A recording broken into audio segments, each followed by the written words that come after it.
Bonjour et bienvenue dans votre rendez-vous Coup de pouce. Aujourd'hui, je vous propose d'aborder un sujet que bon nombre d'entre vous trouveront délicat, la rémunération.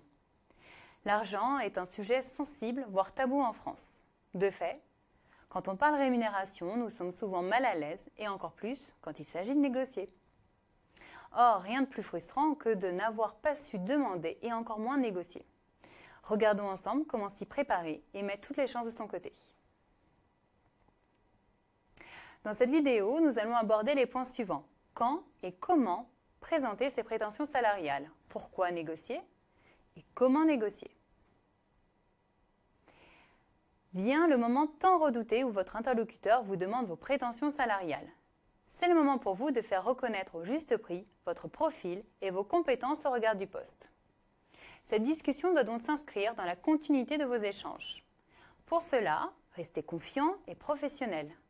Parlez en brut annuel et calculez son équivalent en net annuel et net mensuel. Cela vous évitera des déboires lorsque vous percevrez votre première paye du fait des variations des montants des cotisations salariales d'une entreprise à l'autre. Renseignez-vous auparavant sur les salaires pratiqués pour votre métier, fonction et secteur et n'hésitez pas à l'évoquer. Et s'il ne le fait pas, il est toujours préférable de laisser le recruteur évoquer en premier ce sujet et de l'évoquer le plus tardivement possible. En effet, plus vous avancerez dans le processus et plus vous aurez les chances d'être retenu et plus la relation de confiance avec votre interlocuteur est instaurée.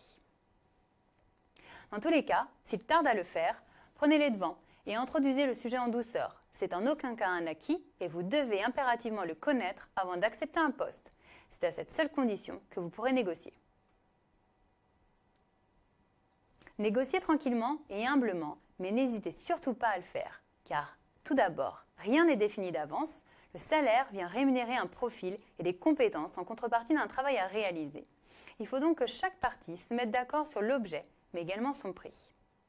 Il n'y a pas de rémunération fixe, il existe parfois des grilles avec un minimum et un maximum qui servent de repère et permettent d'individualiser la rémunération au regard du profil du candidat.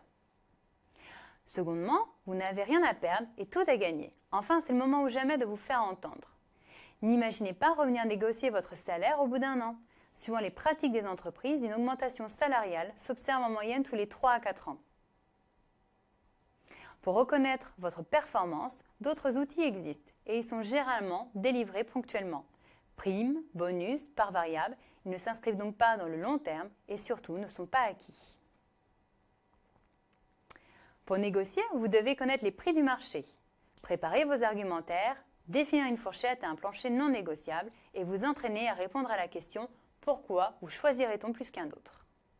N'hésitez pas à demander à votre interlocuteur s'il y a d'autres leviers qui pourraient être actionnés, tels que les avantages en nature, prix réduit, aide financière, voiture de fonction ou des avantages sociaux, mutuelles, congés supplémentaires.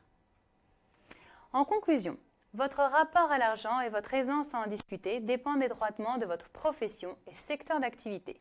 Ne laissez pas le lead à votre interlocuteur sur le sujet. Les enjeux du recruteur ne sont pas nécessairement les vôtres. Rappelez-vous qu'il y a généralement une enveloppe budgétaire à respecter. Enfin, un salaire sous-estimé peut nuire fortement à votre future relation employeur-employé, surtout si vous vous rendez compte que vous êtes moins bien rémunéré que vos collègues pour la même prestation. Je vous remercie pour votre attention.